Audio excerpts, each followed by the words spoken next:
오늘은 저를 여러분이 그냥 기쁨의 교회 담임 목사로 보기보다는 선교사로 봐주시면 좋겠다라는 생각이 듭니다. 사실 똑같은 사람이 여러 가지 햇을 쓸 수 있죠. 근데 이 게이트 사역을 하기 위해서 제가 교회 밖에 어떤 상황에 접할 때, 물론 많은 분들이 저를 필라델피아 인근에 있는 기쁨의 교회 담임 목사다라는 이유로 굉장히 존중해 주지만, 그러나 그 순간엔 단순히 이제 목회자라는 정체성보다는 지금 뭔가 선교적 과제를 가지고 많이 고민하고 또 많은 사람들에게 그러한 고민을 함께 나누고 좀 답을 찾고자 하는 좀 프런트 라인에 서 있는 선교적 사역을 하고 있다라고 인식을 해주시기 때문에 그 부분에 있어서는 제가 단순히 목회자가 아니라 또는 티칭을 하는 어떤 교수가 아니라 선교사다라는 그런 정체성을 마음에 품고 있다는 거고요. 그런 차원에서는 저는 기쁨의 교회에서 파송한 선교사가 맞습니다. 왜냐하면 저는 선교 사역을 위해서 다른 어떤 재정적인 보조나 대가를 받지 않고 있고요. 100% 저는 기쁨의 교회의 사례에 의존해서 살고 있고, 그럼에도 불구하고 그 모든 우리 교회에서 베풀어주는 저에 대한 배려가 100% 교회 안에서 벌어지는 일에 제가 쓰고 있지 않더라도 여러분들이 저를 파송하는 것을 기쁨으로 알고 저의 선교 사역에도 동참하고 계시다라는 그런 마음을 갖고 있다는 건 말씀드리고 싶고요. 그리고 이 게이트라는 것은 이제 학교 명칭입니다. 게이트 인스티튜트인데요. 제가 좀 설명을 드리겠습니다만은 사실 우리 성도님들의 입장에서 이 사역에 대해서 어떤 질문을 하고 계시는지 지난번에 선교위원회 모임을 통해서 제가 좀 더 좀 확인하게 됐다라는 생각을 가졌습니다. 첫 번째는 이제 이런 질문인 것 같아요. 기쁨의 교회에서 주력하는 사역은 과연 뭔가? 우리 교회에서 주력하는 사역을 따져보자면 과거에는 중국의 선교사들을 파송했던, 실제로 파송 선교사들을 여럿 우리가 섬겼던 전력이 있습니다만은 중국 사역이 전반적으로 개편되면서 또 상황이 많이 바뀌면서 실제로 현장 사역자들이 다 이제 현지인들 외에는 외국 선교사들이 거의 다 외국으로 다시 본국으로 빠져나오든지 캄보디아라든지 대만이라든지 싱가포르 같은 나라로 다 이렇게 다시 흩어지는 이제 그런 상황이 됐다는 것. 그 이후에 저희 현재로서 가장 주력하는 사역은 아마도 말씀 그대로 이제 게이트 사역일 것 같고요. 어쨌든 제가 시간적으로 많이 거기 투자하고 있고 또 교회에서 물론 파송하는 정도의 액수는 아니지만 그러나 함께 기도로 또 미사모를 구성하고 이렇게 협력하는 일에 굉장히 큰 포션을 차지하고 있다고 생각합니다. 사실 재정적인 것만 갖고 따졌을 때는 뭐 우리 JC 사역이라든지 다른 사역들이 더 많은 비용이 들지만 그럼에도 불구하고 뭔가 해외 선교라는 측면에서 의미를 가지고 하고 있는 일은 게이트라고 생각이 되는 게 맞습니다. 그리고 두 번째로는 아마도 우리가 북방 사역을 많이 고민하다 보니까 지금 현재는 탈북민들 또 탈북민들로 구성되어 있는 교회를 섬기는 일 등이 아마 우리에게는 가장 주력되는 사역이 아닌가 생각이 돼요. 자, 그건 이제 사실입니다. 두 번째로, 게이트가 신학교라면 이미 신학교가 너무 많은데, 너무 많은 신학교가 있는데 왜 또 학교를 세워야 되느냐라는 질문이 있고요. 이제 여기에 대해서는 오늘 제가 말씀을 좀 풀어가면서 여러분들이 이해했으면 좋겠다라는 생각이 들고, 세 번째 질문은 이런 것 같아요. 사실 우리가 뭐 신학교로서 게이트를 봤을 때 건물도 없고, 사실 뭐 사무실 주소는 우리 기쁨의 교회 주소를 그대로 같이 쓰고 있고 눈에 보이는 어떤 그런 도서실이나 어떤 교수진이 딱 눈에 보이게 구성되어 있는 것처럼 보이지도 않고 뭔가 가시적으로 보이지 않는 그러한 학교인데 혹시 이게 무슨 약간 난림신학교 같은 게 아닌가? 이미 퀄리티가 있는 학교들이 많은데 과연 이 게이트 사역이 어느 정도의 아카데믹 또는 뭐 여러 가지 측면에서의 공신력을 가지고 사역을 하고 있는가? 과연 게이트를 통해서 우리는 정말 꼭 해야 할 일을 효과적으로 하고 있는가라는 질문입니다. 굉장히 저는 이제 당연한 질문이라고 생각하고 이런 일들에 대해서 여러분께 제가 조금 더 적극적으로 설명하고 설득하지 못한 일이 사실은 좀 후회스럽기도 했고요. 그러나 항상 그렇지만 저는 제가 하는 일에 대해서 많이 얘기하는 걸 좀 부끄러워하기도 하기 때문에 마치 뭐 대단한 일을 하는 것처럼 선전하는 것처럼 느끼실 수도 있고, 아무래도 담임 목사다 보니까 제가 하는 말에 힘이 실릴 수밖에 없고 마치 교회를 그쪽으로 더 몰고 가는 듯한 이제 그런 느낌을 드릴 수도 있기 때문에, 여러 사역이 교회 안에 있잖아요. 그 중에 하나인데 제가 조금 조심스러웠다라는 말씀도 여러분께 드릴 수 있을 것 같아요. 자, 그런 이제 이슈들을 가지고 오늘 주어진 시간 속에서 여러분과 함께 특별히 이제 게이트 아시아를 설명하는 그런 내용과 함께 말씀을 드리려고 합니다. 자, 왜 안 넘어갈까요? 이걸 안 켰군요. 네. 이 내용은 본문이죠. 예, 다시 한번 읽어볼까요? 시작. 내 아들아, 그러므로 너는 그리스도 예수 안에 있는 은혜 가운데서 강하고 또 내가 많은 증인 앞에서 내게 들은 바를 충성된 사람들에게 부탁하라.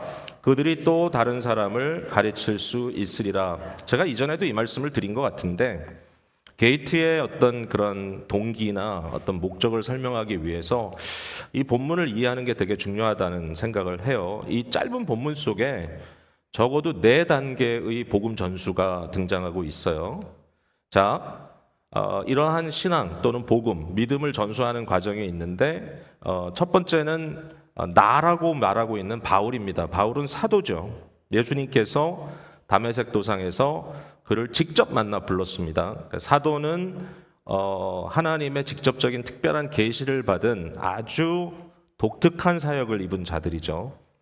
그래서 바울은 12사도라고 칭하는, 그 예수님께서 그 공생애를 통해서 핸픽한 12명 중에 한 사람은 아니지만 마치 가룟 유다가 이탈한 이후에 그 12번째 사도의 자리를 바울이 들어갔으면 참 좋았겠다라고 생각할 만큼 획기적인 사역을 남긴 사람인데, 이제 이 사도권에 대해서 바울이 계속 얘기하기를 주께서 자기에게 직접 계시했다, 직접 나타나셨다, 부활하신 주님께서 자기에게 직접 만나 주셨다. 심지어는 구약의 제사장, 구약의 선지자들이 경험했듯이 하늘 지성소에 직접 올라갔던, 3번째 하늘에 올라가서 하나님으로부터 과히 설명할 수 없는, 말로 할 수 없는 그런 굉장히 기이한 말을 자기가 들었다라고 스스로 얘기하고 있어요.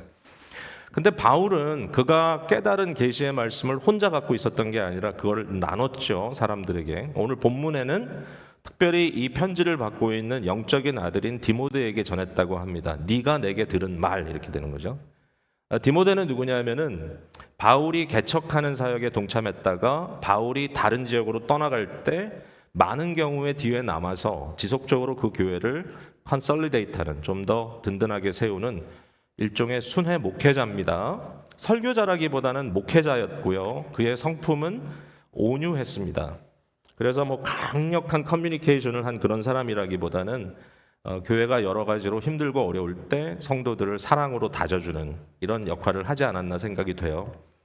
근데 오늘 본문에 보면 디모데야, 너 혼자 사역하지 말고 너는 반드시 너의 주위에 있는 사람들 중에 충성된 사람들을 선택해서 그들에게 말씀을 집중적으로 가르쳐라 그랬습니다. 이 말은 전체에게 설교하지 말란 얘기는 아니었지만 특별한 사람들이 필요하다라는 얘기입니다. 누구죠? 다른 사람들을 위한 리더.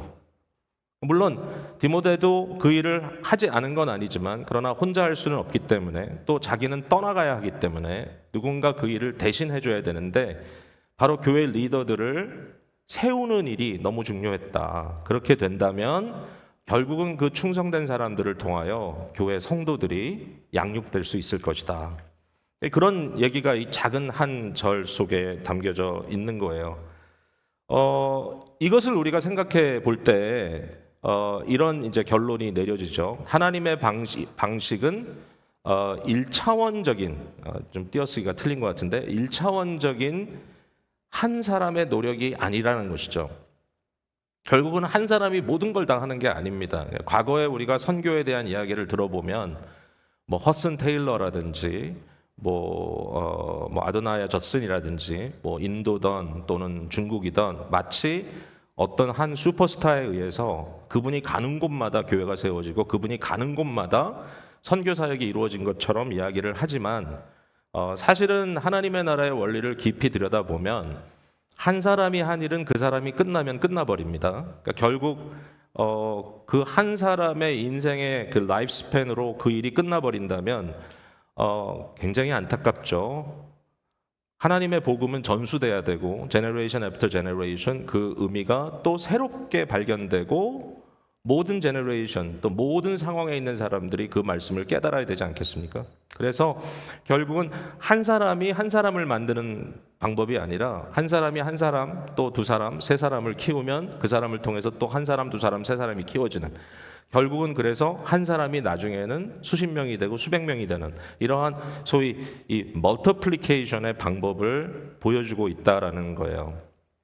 그래서 한 사람을 양육할 때 우리 마음속에는 항상 그 한 사람을 양육한다고 생각하지 말고 그 사람 뒤에 있는 다수의 사람들을 생각해야 된다는 거죠. 그러니까 저 사람을 통해서 저렇게 많은 사람들이 복음의 능력을 경험할 것이다. 이제 이것을 우리가 리더십 디벨롭먼트라고 얘기합니다. 그러니까 이것은 한 사람을 디벨롭하는 게 아니라 여러 레이어의 지도력을 발굴하는 그러한 작업이라고 말할 수 있겠죠. 예수님의 방식도 그래요. 예수님은 한 분이지만 예수님께서 12사도를 굉장히 지극하게 가까이 두면서 그들과 대화 나누고 3년 동안 깊은 교제를 통해서 예수님 자신을 그들에게 임플란트 했습니다. 물론 그럼에도 불구하고 이탈자가 나왔지만요. 대부분의 사도들은 다 그리스도 예수가 십자가에서 장렬하게 죽음을 맞이하셨던 것처럼 저들도 순교했습니다. 예수님의 발자취를 갔다는 얘기죠. 자, 근데 이 12사도, 특별히 베드로로 대표되는 이 사도들이 거기에 머문 것이 아니라 마가의 다락방 공동체로 가면 이게 120명이 되고 이 120명은 단순히 알아서 움직이는 사람들이 아니라 보니까 베드로의 지도력 아래 있었다는 것을 볼 수가 있어요. 그럼에도 불구하고 이 사람들은 때가 되니까 다 각지로 흩어져서 전도하는 또 전도자가 됐습니다. 이들 가운데 순회 전도자들이 나오기 시작하죠. 빌립보와 같이 사마리아와 또 광야로 나갔던 사역자들이 등장을 하고 바나바처럼 안디옥으로 갔던 사역자가 등장을 하고 안디옥에서 함께 사역했던 바울과 바나바는 결국은 소아시아를 중심으로 당시에 알려진 땅끝까지 서바나까지 복음을 가지고 갔던 것을 기억합니다. 그분들이 갔을 때 각 지역에서 오래 있지 않았습니다. 어떤 곳에서는 6개월, 어떤 곳에서는 길어야 3년. 그러나 그 기간 동안에 그들이 했던 것은 모든 사람들을 가르치는 일도 했지만 그 안에서 장로들을 세웠습니다.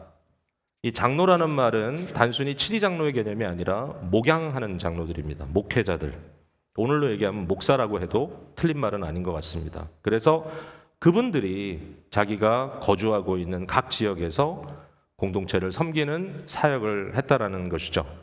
이런 것들이 이제 정말 수도 없이 당시 로마 세계에 퍼져나갔을 때 기독교는 한 지역의 종교가 아니라 로마 제국 전체를 커버하는, 심지어는 로마 제국이 앞서가는 곳마다 저들이 먼저 가서 또 어떨 때는 심지어 로마 제국이 갔다가 리트리트한다 할지라도 이 사역자들은 그 자리에서 빠져나오지 않고 머물러서 그 다음 세대 또 그 다음 세대를 위해서 정말 생명을 들여 사역했다는 그런 기록들을 우리가 볼 수 있는 거죠.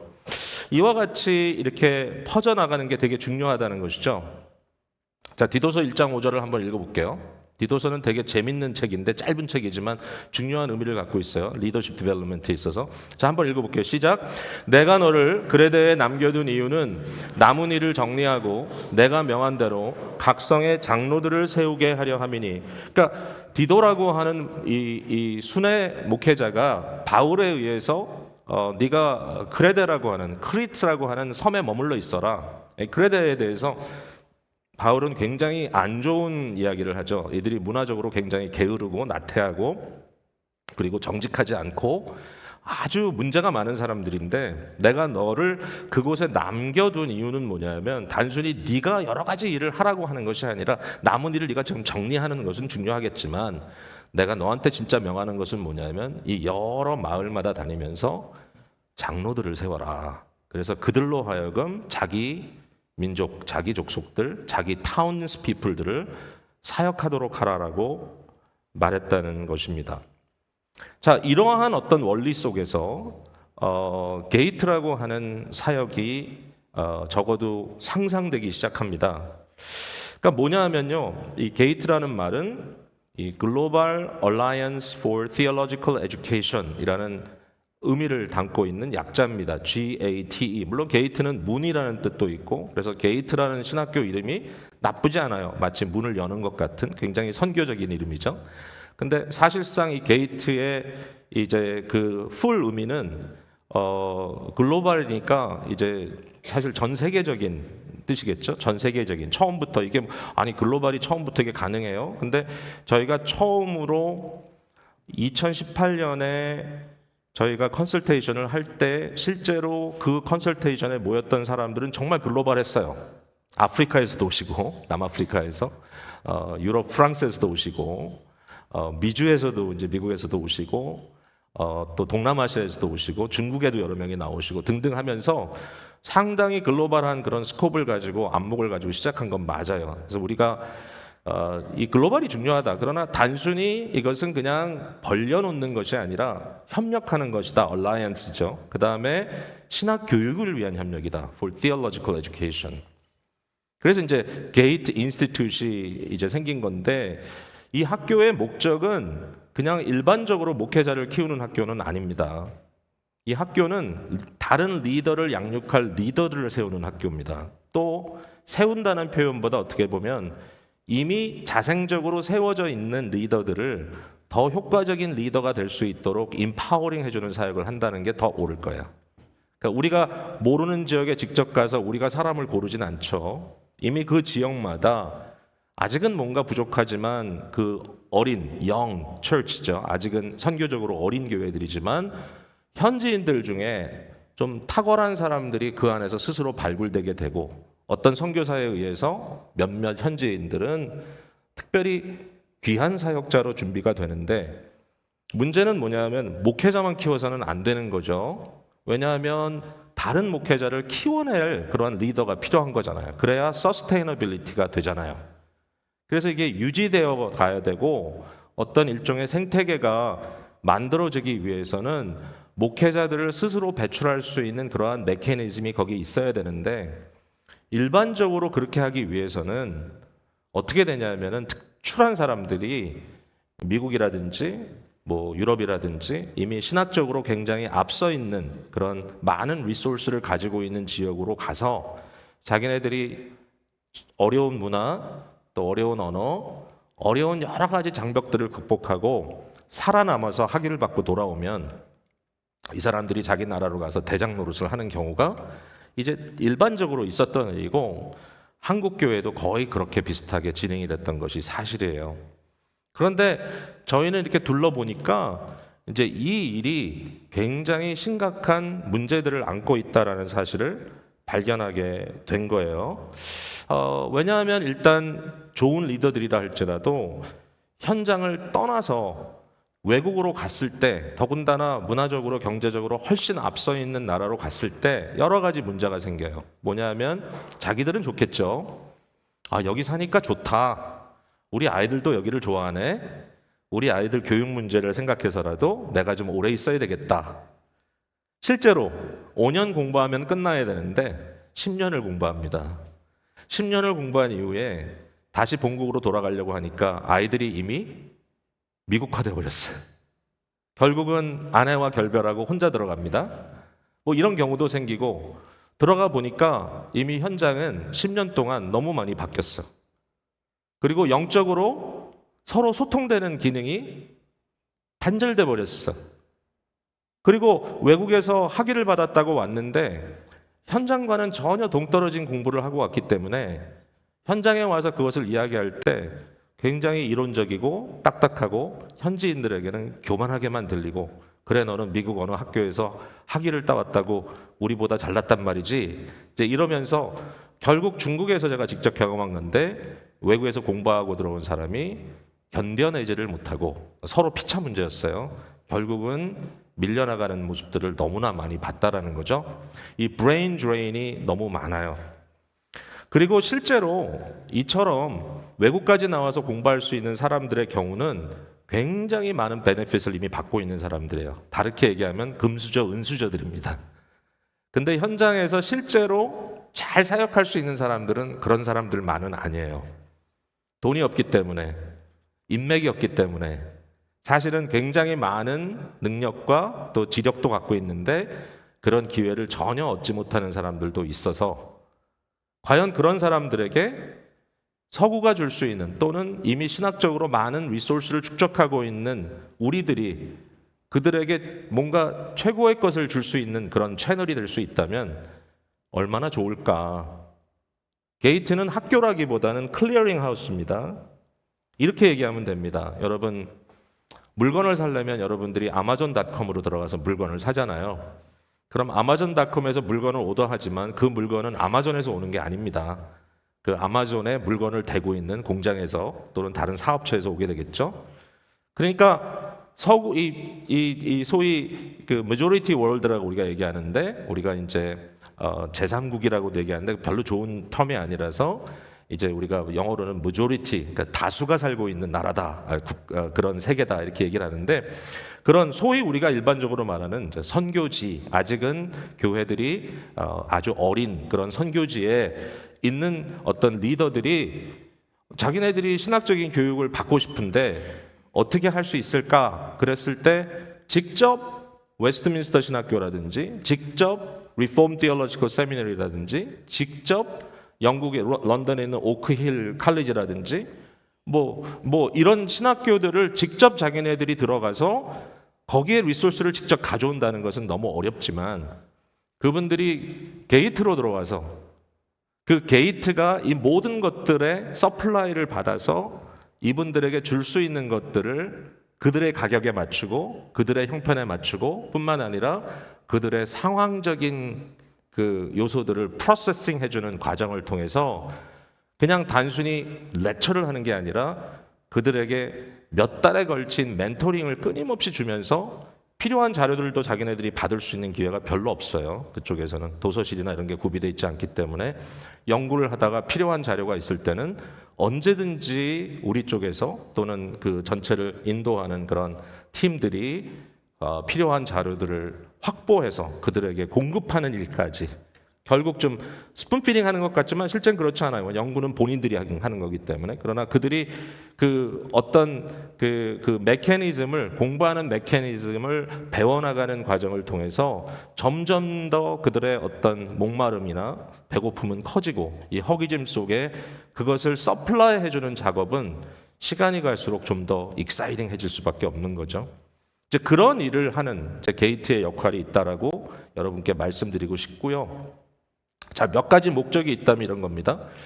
신학적 평준화를 이룬다라는 거예요. 뭐냐면 제가 그 영국에 가서 한 달 동안 머물었던 적이 있죠, 옛날에. 근데 그때 신숙구 형제라는 분을 당시에 이제 케임브리지 대학에서 신학 박사 학위를 마지막 거의 끝내가는 형제였는데 그 형제가 이제 공부를 마칠 때 제가 신숙구 형제한테 물어봤어요. 당신이 공부를 마치면 무엇을 하려고 하느냐? 그랬더니 저는 미국에서 공부하는 사람들에게는 한 번도 들어본 적이 없는 얘기를 그 친구가 하더라고요. 뭐라 하냐면은 자기 아버지는 중국 선교사였는데 자기가 신학 공부를 하면서 느낀 게 뭐냐면 서구 사회나 또는 서구적인 그러한 영향 속에 깊이 들어간 나라, 한국을 포함해서 이미 신학교들이 많이 세워져 있고 거기에는 좋은 학자들이 많이 이미 있는데 결국 많은 사람들이 또 학위를 받고 한국에 가서 잡을 얻기 위해서 신학교들의 문을 두드린단 말이죠. 근데 자기는 이와 같은 혜택을 덜 받고 있는 소위 제3세계로 가서 나는 최고의 교육을 받았지만 이것을 가지고 그들에게 그들의 신학을 리프트업 해주는 일을 하고 싶다. 그러면서 이것을 자기 나름대로 평준화시키는 작업이다라고 이렇게 저한테 설명을 하더라고요. 결국 그래서 그분이 말레이시아로 신학 교육을 하러 갔었다가 안타깝게도 한 텀 끝나고 국가에서 더 이상 비자를 발급하지 않아서 여러 가지 이유가 있습니다. 그래서 현재는 이제 한국에 있는 그 톨치 트리니티라고 하는 이제 영어로 주로 가르치는 학교에서 계속해서 선교적인 사역은 하고 있는데 그때 그 말이 저한테 굉장히 도전이 됐어요. 글로벌 스탠다드를 갖추는 건 중요하지만 신학을 그들 수준에 낮춰주는 것이 아니라 사실 상황에 맞춰주는 것은 중요하죠. 그들이 받아들일 수 있는 그러한 패키지를 만드는 건 중요하지만 그러나 절대로 덤다운 시키는 게 아니라 이제 그분들의 스탠다드를 끌어올려서 뭔가 글로벌리 평준되는 것으로 갈 수 있도록 도와주는 일을 누군가 해야 되지 않느냐. 자, 두 번째, 건강하고 일관성 있는 개혁주의 신학의 보급이라는 말은 저희들에게 아무 신학이나 가르치는 게 아니라 아무 교수나 가르치는 게 아니라 굉장히 내부적으로 시스템이 탄탄한 개혁주의 신앙을 보급하는 일에 저희들은 헌신하고 있다는 것이고, 그 다음에 현장에 적응된 현지 리더십 개발하는 게 되게 중요합니다. 저희는 그냥 외국에 있는 학교가 그 자기 식대로 하고 누구든지 와서 우리 거 배워 가져가라 이게 아니라 신학은 우리가 많이 갖고 있잖아요. 이 신학을 현장에서 지금 어떻게 우리가 소화시켜야 되느냐, 이 작업을 그분들과 함께 하는 일, 이건 이제 소위 현장화, 컨텍스츄얼라이제이션, 이 되게 중요한 작업이고요. 사실상 이제 뭐 중국 같은 경우에 보면 우리 게이트 차이나를 인도하는 분들은 사실상 차이니즈가 first language인 분들이에요. 다 미국에서 좋은 학교에서 최종 학위를 하신 분들인데 정말 탁월한 분들이죠. 이런 분들이 중국인으로서 그분은 지금 현재 중국의 현장에서 어떻게 이 하나님의 나라가 확장되어야 되는가라는 깊은 고민들을 현장에서 나누고 현장에 맞는 그러한 이 연구들을 해나가고 있다라는 거예요. 그게 게이트 안에서 벌어지고 있는 일들입니다. 자, 그 다음에 목회자의 목회자를 양육한다 그랬죠. 그러니까 신학교 교수들을 양육해서 저들이 다른 목회자를 목회하고 그 목회자들이 양육받아서 교회를 목회할 수 있도록 도와주는 일. 그러니까 우리는 목사를 양육하는 게 아니라 목사를 가르치는 교수들을 양육하는 신학교다. 여러분 이렇게 생각하면 될 것 같고요. 그리고 그렇게 하기 위해서는 한 곳에 우리가 구심점을 두고 있지 않아요. 게이트는 건물 짓지 않을 겁니다. 그리고 게이트는 어떤 한 지역에 머물면서 사람들을 이리로 오라고 부르지 않을 겁니다. 게이트는 여러 구심점을 가지고 있습니다. 어디서든지 사람들이 필요하다면 갈 수도 있고, 더군다나 팬데믹 이후로 이제 온라인이라고 하는 것이 굉장히 파급되었기 때문에 저희는 100% 온라인은 믿지 않아요. 온라인 플러스 반드시 대면 교육이 있어야 된다고 생각하고, 온라인을 한다고 할지라도 녹화되어 있는 렉처는 절대로 하지 않습니다. 반드시 라이브 렉처로 인터랙션을 해야 되고 반드시 서로 커뮤니티를 형성하는 게 중요하기 때문에, 그러나 이 되게 중요한 부분입니다. 필라델피아에 그 학교를 세우고 모든 사람들이 필라델피아 오라고 안 합니다. 저희가 가지. 이 구심점을 여러 군데 두고 있고요. 그 다음에 네트워크 형태의 모델입니다. 다시 말해서 여러 학교들과 함께 네트워크를 해나가고 있지, 우리끼리 뭘 만들진 않아요. 근데 여러분 생각해 보세요. 자, 캄보디아에 있는 A라는 학생이 신학 공부를 하고 싶어요.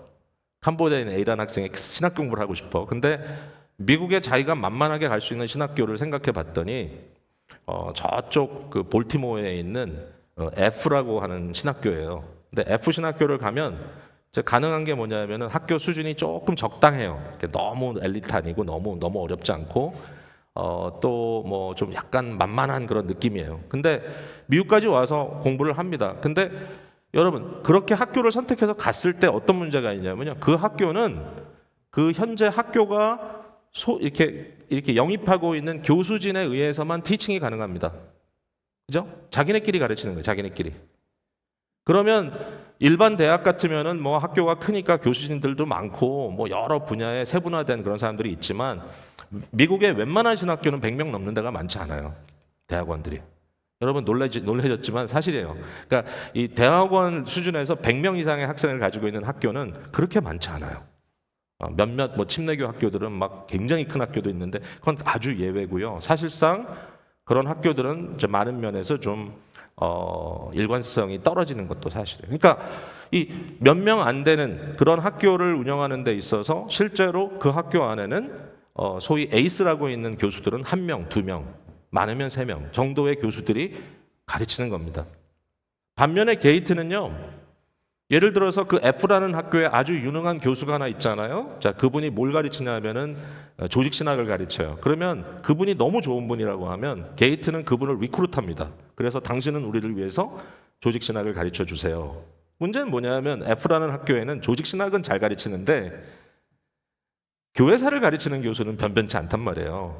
그러면 F 학교에 등록된 사람은 그거밖에 할 수 없어요. 그러나 우리는 게이트는 굉장히 플렉서블하기 때문에 F라는 학교에서는 조직신학 교수를 모시지만 교회사 교수는 아주 단단한 교수를 버스턴에 있는 GC 학교에서 모신단 말이죠.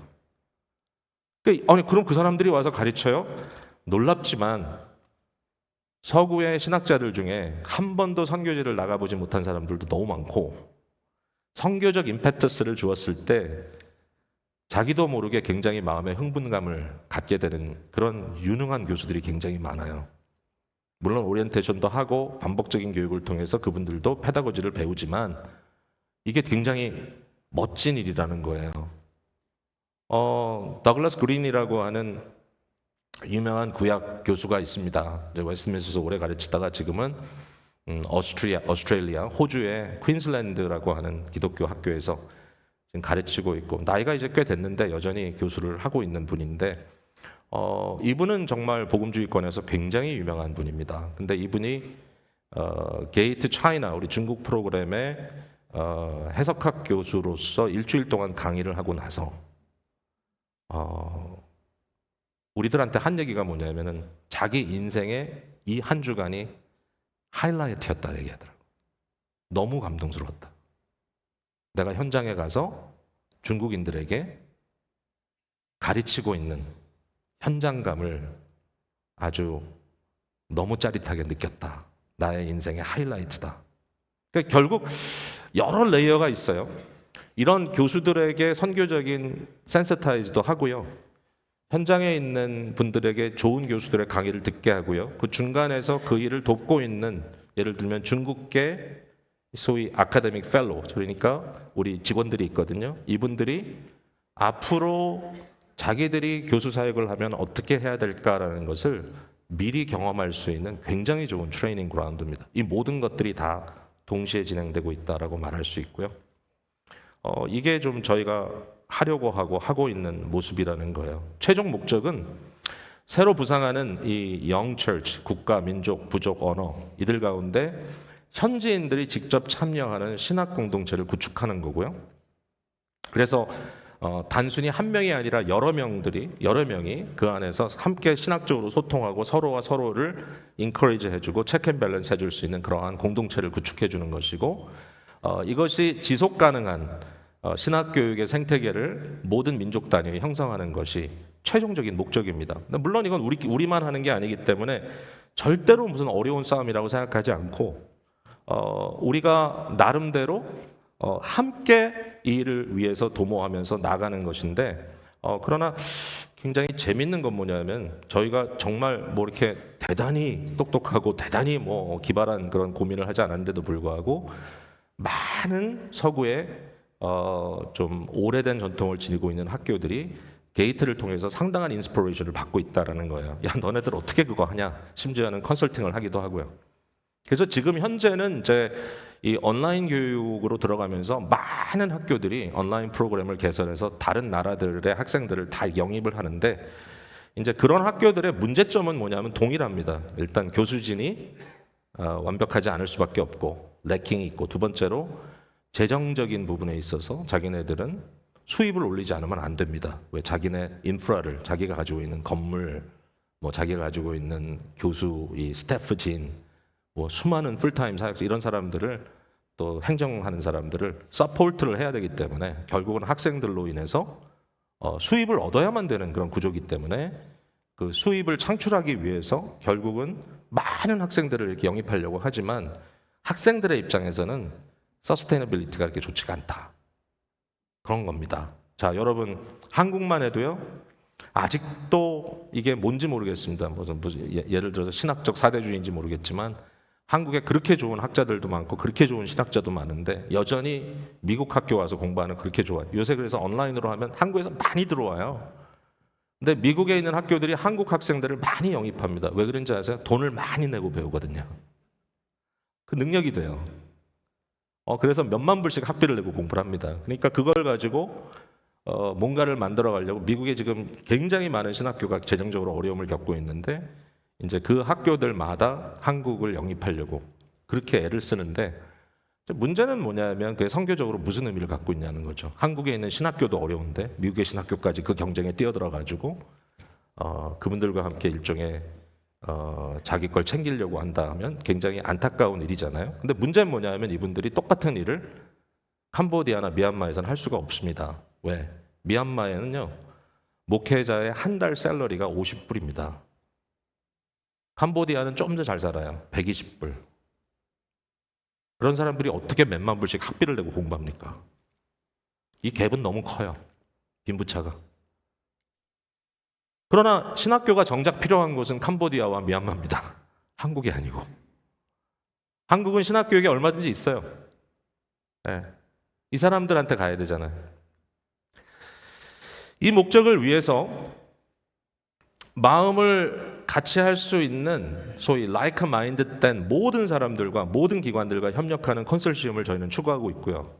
근데 이게 되게 중요합니다. 게이트는 게이트를 위하여 존재하지 않는다.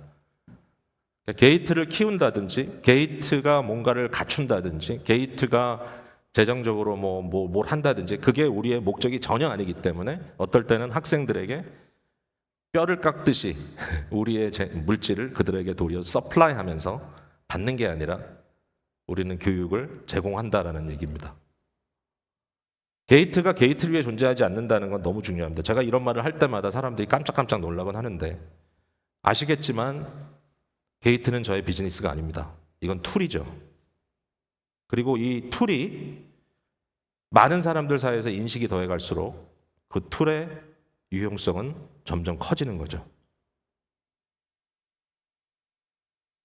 그래서 이런 모델이에요. 좀 전에 얘기했지만 웨스트민스터, 필라델피아, 캘리포니아, 퓨리턴 리폼, 미시간에 있는 학교죠. RTS, 미국 여러 군데 있습니다. 한국에는 합동신학교와 아시아연합신학교, 미시간에 있는 칼빈 신학교, 호주에 있는 퀸슬랜드 신학교, 런던에 있는 오크힐 칼리지, 최근에는 좀 어려움을 겪고 있지만 몇 년 전에 우리가 함께 협력했던 미시오, 그 다음에 골든 커널 같은 학교들이 우리에게 실제적으로 협력하고 있는 학교들입니다.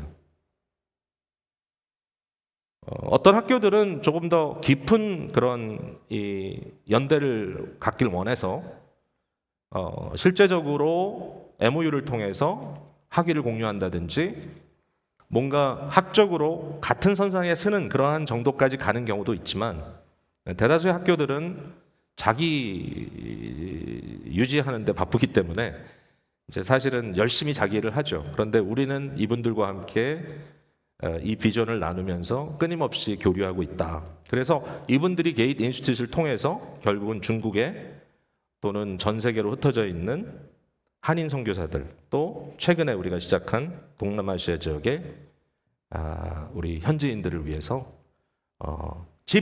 직간접적으로 교육을 하는 그러한 상황에 있다라는 겁니다. 자, 시간이 빨리 가네요. 제가 지금 아시아는 들어가지도 못했는데 이렇군요. 여러분 지루합니까? 네, 자, 좀 더 해도 되겠죠? 자, 게이트 인스티튜션이 무슨 크리덴셜이 있느냐?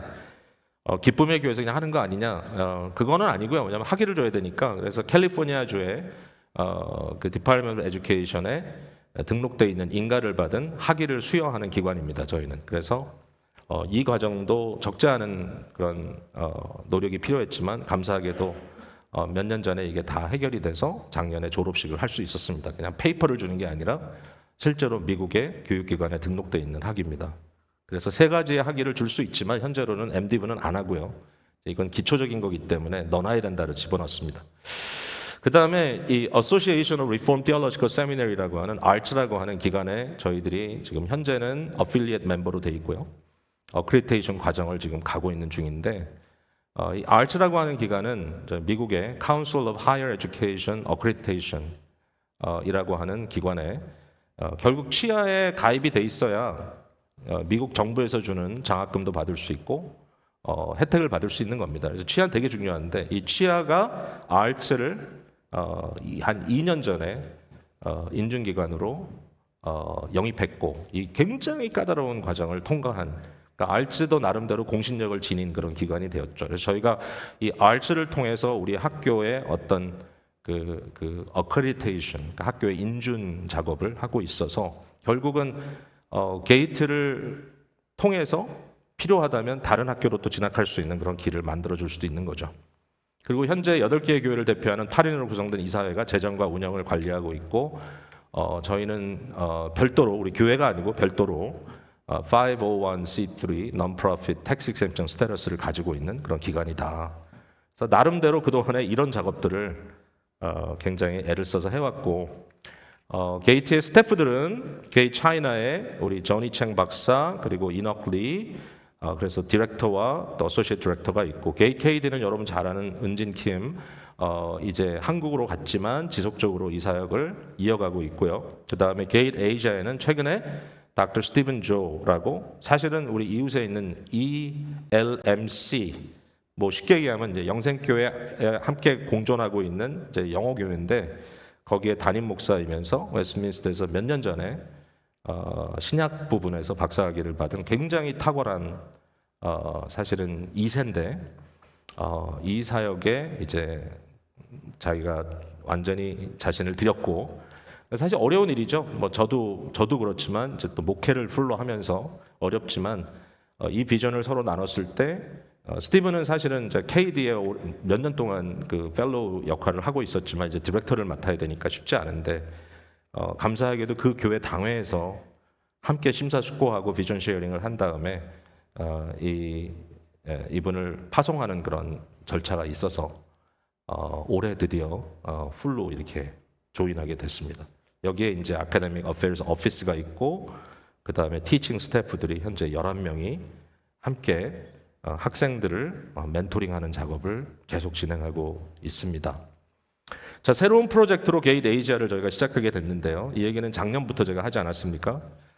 이제 스티븐 조의 이제 리더십 아래 있습니다. 대상 지역은 현지 개혁주의 신학교 파트너십이 가능한 지역입니다. 그러니까 아무것도 없는데 우리가 들어가서 한다고는 안 합니다. 우리는 파트너십 학교고 네트워킹 학교이기 때문에 일단은 서스테인 할 수 있는 상황에 들어가 있는 사람들에게 가고 그러니까 우리가 사람을 선택하는 것이 아니라 거기서 의뢰해서 저희들이 교육을 하게 되기 때문에 이 프로그램은 현재 미얀마, 캄보디아, 그다음에 노스 이스트 인디아 요런 전략적인 지역에서 지금 우리 학생들이 연결되어 있다는 것이죠. 두 스테이지로 저희가 3월 달에 모였습니다. 첫 번째는 이제 컨설테이션 스테이지입니다. 이 컨설테이션 스테이지는 뭐냐면 실제로 교육을 하는 게 아니라 여기에 관심이 있고 또 현장에 대한 직접적인 경험을 가지고 있는 분들을 모셔다가 이분들로 하여금 2박 3일 동안 모든 자기들의 노하우를 토해내도록 하는 것입니다. 그래서 중요한 질문들을 서로 나누는데 이때 저희가 이 홈철치는 뭐냐면은 좀 멋있게 썼습니다만은 서울에 있는 본향교회입니다. 그래서 제가 우리 우리 유대일 목사님에게 우리가 이런 프로젝트가 있는데 목사님 함께 좀 같이 좀 조인하실래요? 그랬더니 너무 흥분되셔가지고 정말 호스트를 잘해주셨고요. 감사하게도 뭐 교회는 자그마하지만 4층 건물의 4층 꼭대기에 있는 그런 이제 예배 공간이지만 그 옆에 워킹 디스턴스에 새로 호텔이 하나 이렇게 좀 약간 중견 호텔이 하나 섰어요 새로. 그래가지고 굉장히 편하게 또 이제 인천공항에서도 셔틀 한 번 타면 바로 그 앞까지 올 수 있도록 이렇게 네트워크가 돼 있어서 거기서 이제 진행을 하게 됐는데 MTW는 이제 PCA 교단에서 이제 하고 있는 미션 투 더 월드라는 선교 기관인데 현재 캄보디아 지역에 거의 주력하고 있는 선교 기관입니다. 굉장히 훌륭한 기관인데요. 여기에 이제 아시아와 사우스이스트 동남아시아를 대표하고 있는 실제로 대표자들, 그러니까 폴리 미국 코리안 2세입니다. 그리고 룩 스미스 미국 사람이고 티모티 먼퍼드 역시 미국 사람이고요. 대만에 있기도 하고 또 캄보디아에 있는 분들, 또 캄보디아 선교사 우리 여러분 잘 아는 박승배 선교사님, 미얀마 선교사 신성희 선교사님, 노스이스트 인도에 대해서는 실제로 선교사로 파송되어서 5년 동안 신학 교육을 하고 자기 실제적인 제자들이 이 게이트로 연결되면 좋겠다라고 굉장히 강력하게 추진하신 박일영 목사님, 그리고 한국에서 영어로 교육하고 있는 엑즈의 정성국 교수, 그 다음에 아까 말씀드렸던 신숙구 교수, 그 다음에 게이트 스태프들이 모여가지고 이야기를 함께 나눴습니다. 뭐 다 보이시진 않지만 이제 대강 이런 포맷으로 둘러 앉아가지고 굉장히 좀 어떨 때는 좀 피곤하고 사실 밤낮이 바뀌어서 어렵지만 그러나 모두가 다 정말 성실하게 함께 이야기를 계속 나눴던 거고요. 여기 혹시 보시면 좀 아는 분이 하나 있을 거예요. 뭐 저는 물론 여러분이 아시겠지만 우리 교회 저 훤하게 생기신 우리 선교위원장께서 우리 컨설테이션 하는 날 오셔가지고 특별히 둘째 날 아침이었던 것 같은데 같이 오셔서 직접 감독도 하시고 그리고 또 식사도 같이 하고 또 식사 한 끼 먹을 만한 또 한턱도 내시고 저는 되게 뿌듯했죠. 말빨이 쓰잖아요. 그러면 그래서 어쨌든 너무 좋았습니다. 자, 주요 토론은 현장 신학 교육의 실태에 대해서 많이 이야기를 나눴고요. 그 다음에 두 번째는 게이트는 이런 모델로 하는데 이게 과연 유효한가 이 얘기를 많이 나눴습니다. 그 다음에 현지의 경제적인 상황이 어느 정도인가, 그 다음에 리더들의 학습 능력이 과연 있나 가능한가, 우리가 지금 말하고 있는 이러한 신학 교육이 가능한가, 그리고 성장 가능성이 있는가. 또 여러 나라에서 여러 말을 하고 있는데 영어로 공부를 하겠다는 거죠. 우리가 영어로 한다면 신학 교육이 가능한가. 여기에 대해서 제가 시간이 없지만 잠깐 말씀을 드리면 이런 겁니다. 여러분, 한국 언어는요, 예를 들면 코리아는 아주 신학적인 용어입니다. 언어입니다. 왜냐하면 대부분의 신학적인 그 단어들이 한국말은 다 돼 있습니다. 그러니까 한국말만 알아도 신학은 충분히 공부할 수 있어요. 왜냐하면 다 한국어로 다 만들 수 있기 때문에. 그래서 한국 사람들은요, 신학을 많이 공부한 사람도 영어를 잘 못해요.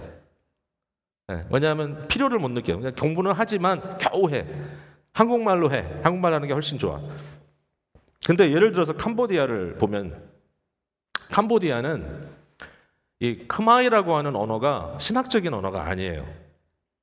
이들이 쓰고 있는 성경은 1940년대에 너무 재밌게도 캄보디아의 불교 승려들이 성경을 번역했습니다. 뭐 의뢰를 했겠죠. 그러니까 그 굉장히 오래된 말이고요. 그 다음에 70년대에 이 폴팟의 이 어마어마한 숙청을 통해서 인구의 3분의 1이 죽고 그 죽은 대부분의 사람들은 안경 낀 사람 다 죽였으니까 결국은 지성인들은 다 죽은 겁니다. 그러니까 한 제너레이션이 마비가 됐는데 선교사가 들어가서 크마의 말로 번역을 하려고 그래도 예를 들어 저도 가서 한번 강의를 해봤거든요. 제가 영어로 굉장히 간단한 말을 쫙 하면 신학적인 용어가 한마디로 들어가면 통역이 길어요. 나중에 왜 이렇게 길게 하냐 그랬더니 그 단어가 없대요. 자기네 말에. 그래서 그 단어를 설명해야 된다는 거예요. 신학 공부가 안 돼. 그러니까 결국은 크마에어로 신학적인 언어들을 만들어내는 일을 할 사람이 필요해 지금. 근데 그 일을 아까 얘기했던 그 룩 스미스라고 하는 미국인인데 아내는 캄보디아 분이에요. 이분이 그분들 얘기를 들었더니 캄보디아에 있는 백인들 중에는 캄보디아어 크마어를 제일 잘한대. 이분이 지금 하는 게 뭐냐면 신학 딕셔너리를 만들어내고 있어. 그 작업이 지금 진행되고 있기 때문에 지금 현재 좀 약간 높은 수준의 신학 공부를 하려면 크마어로는 공부가 안 돼요. 결국 영어를 배워야 돼, 어쩔 수 없이. 근데 놀라운 건 뭐냐면 프놈펜이나 우리 말레이시아 같은 이런 데라든지 쿠알라룸푸르라든지 물론 싱가포르는 물론이거니와 뭐 홍콩도 물론이거니와 이런 곳에 가면 사람들이 기본적으로 영어를 너무 잘해. 여러분 쿠알라룸푸르 가면 식당 가면은요 그 사람들이 쓰는 어떤 뭐 물론 이제 여러 인종들이 거기도 있지만 그분들의 언어를 안 해요. 다 영어로 해요. 오더도 영어로 하고. 네. 그래서 그분들은 이제 잉글리시라고 안 하고 망글리시라고 합니다. 말레이시아 잉글리시. 그러니까 캄보디아라는 곳도 완전히 우리 생각에는 굉장히 좀 낙후된 지역 아니야? 그런데 프놈펜에 가면요 기본적으로 대학생들이 영어로 회화가 너무 잘 돼요. 그래서 얘네들 영어를 왜 이렇게 잘하는 거야? 그랬더니 선교사가 하는 말이 적어도 수도에 와서 대학교를 다닐 학생이 되면 아무리 별 볼 일 없는 대학교라도 영어는 기본으로 합니다. 그래서 이게 가능해지는 거예요. 그 다음에 미래 학생들의 수요를 우리가 과연 확보할 수 있느냐 여기에 대해서 같이 고민하다가 제가 얘기한 게 이번에 10명이 온다니까 이 10분들만 가지고 우리가 앞으로 5년을 투자해도 이나프다. 그 다음에 뭐 더 좋은 학교들이 생기면 좋지 뭐. 일단 해보자.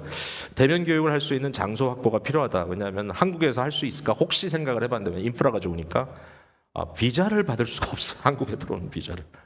그러니까 한국에 요새 불법 체류자 숫자가 굉장히 많이 늘어가지고 지금 이번에 10명 중에 7명이 비자가 리젝트가 됐어요. 그래서 그거를 만회해서 오느라고 굉장히 어려웠기 때문에 한국에서는 안 되겠구나 결론을 내렸고 결국은 장소를 정했습니다. 자, 이렇게 컨설테이션을 한 다음 그 다음 주에 이제 파일럿팅 수업을 합니다. 10명의 학생들을 초대해서 실제로 그분들에게 일주일 동안 수업을 진행해 보는 겁니다. 우리가 하려고 하는 방법대로 어떤 결과가 나올까. 이 장소는 수원에 있는 합동신학교라고 하는 한국의 굉장히 좋은 신학교 캠퍼스에서 저희들이 만나게 됐고요. 교수진이 여럿이 있었습니다. 주 교수는 이제 여기 미시간에서 간 브루스 버거스라고 하는 교수였고, 우리 게이트의 스태프 우리 딘으로 있는 현재 상하이에서 중국 프로그램을 런하고 있는 조니 챙 박사와 그 다음에 MTW의 아시아 디렉터인 타이페이에 있는 티모티 먼폴드와 그 다음에 합동신학교의 교수이면서 게이트의 펠로우로 계시는 폴팍 교수가 강의를 했어요. 그래서 이런 형태로 강의를 합니다. 뭐 통역 없이. 근데 처음에 이제 브루스가 이제 강의를 하는데 이분이 완전히 뭐 잭슨 미시시피에서 가르치고 또 지금은 그랜드 래피드 미시간에서 가르치는데 내가 봤을 때는 이게 영어가 너무 막 이렇게 좀 또박또박하는 영어도 아니고 그냥 막 하고 싶은 대로 막 그래서 이분이 선교적인 경험이 많은데 왜 이렇게 영어를 그냥 좀 막 하나 제가 좀 처음에 걱정을 했는데 놀란 건 뭐냐면 학생들과 같이 질의응답을 하는데 전혀 문제가 없어요. 그러니까 이 친구들이 굉장하게 언어적으로는 이제 준비가 많이 돼 있었다는 걸 제가 경험하게 됐고요. 이 실제로 지금 브루스와 그 옆에 폴팍 우리 교수가 이제 통역을 하면서 이거는 뭐냐면 한국에 이제 수원에 있는 합동신학교 학생들과 함께 이제 브루스의 강의를 듣고 우리도 그 자리에 같이 이제 들어가서 이제 한 강좌를 같이 듣는 이런 걸 왜 했냐면은 이건 이제 합동신학교와 게이트가 윈윈 시츄에이션 서로가 서로를 좀 격려하는 시간을 갖자 해서 저희가 공부하는 그런 내용과 곁들여 가지고 이제 한국 수원에 있는 우리 코리안 신학생들도 이런 맛을 같이 보게 돼요. 저쪽에 이제 큰 그림은 저희들도 그 자리에 가서 같이 앉아 있는 그런 모습이고요. 저희들이 따로 모였을 때는 이런 모습입니다. 그래서 이제 클래스룸을 제공해 주셔서 우리 학생들만 모여가지고 이제 공부를 하고 있고 작은 사진 아래에 있는 사진이 이제 티모티 먼폴트 교수이고요. 이분은 중국어가 완벽합니다. 아내가 대만 분이고요. 그래서 선교사 일을 오래 했고 중국에서 지금 쫓겨나가지고 지금 대만에 와 있는데 지금 우리 차이나 강의도 꽤 많이 했던 그런 좋은 우리 동역자고요. 뭐 저는 뭐 사실 강의하는 건 아니고요. 여기 그냥 말 그대로 이제 오프닝 해주고 말씀 전해주고 한번 눈물도 찔끔 흘려주고 너무 감동해서 제가 그래서 이제 격려해주고 계속 이제 뒷바라지 해주는 작업을 했고요. 저기 지금 약간 삐딱하게 서서 이렇게 말을 하고 있는 분이 이제 스티븐 조 교수입니다. 첫 번째 코홀트 명단을 제가 다 부를 필요는 없을 것 같고요. 여기 10명인데 크게 이제 몇 그룹이 있죠. 그래서 만달라이 그룹이 있고 양곤 그룹이 있고 캄보디아 그룹이 있고 그 다음에 북부 인디아 그룹이 있다 이렇게 이제 생각을 하시면 될 것 같고요. 제가 사진들은 다 넣지 않았습니다. 이분들이 이제 대다수 이미 신학교 교수들이시기 때문에 제가 굉장히 중요하게 생각했던 것은 이제 합동신학교의 유수한 교수들과 함께 직접 교제하는 것도 중요하겠다. 그래서 이제 같이 식사하면서 교제하는 그런 모습인데 지금 그 큰 사진에 이제 제 앞에 서 있는 분 제가 지금 통역을 하고 있습니다만 안상혁 교수는 이번에 새로 합신의 총장이 된 55세 되신 젊은 학자이신데 하여튼 너무 좋았어요. 같이 웃고 서로 스토리 나누고 참 너무 감사했다는 말씀을 드리고 싶습니다. 예, 이제 거의 끝났습니다. 그러면 앞으로 어떻게 할 거냐? 자, 말씀드릴게요. 첫 번째, 영어 수업은 성공적이었고 지속 가능하다는 것을 깨닫게 됐다. 컨설테이션에서 얘기했지만 실제로 파일로팅 해보니까 되더라는 거예요.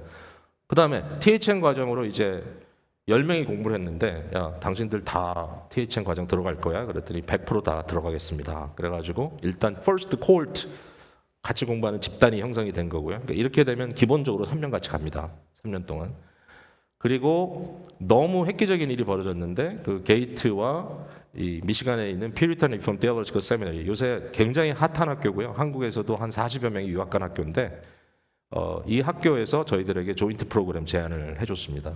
그러니까 이 말은 뭐냐면 뭐 ATA라든지 미국의 거의 최고 수준의 어떤 그 인준을 다 갖고 있는 학교들인데 이거는 저희들이 뭐 예를 들어서 우리가 학점을 2점 받으면 여기서 1점 인정해 줄게 그게 아니고 원투원으로 100% 인정하겠다는 거죠. 그러니까 모든 프로그램을 너희가 해.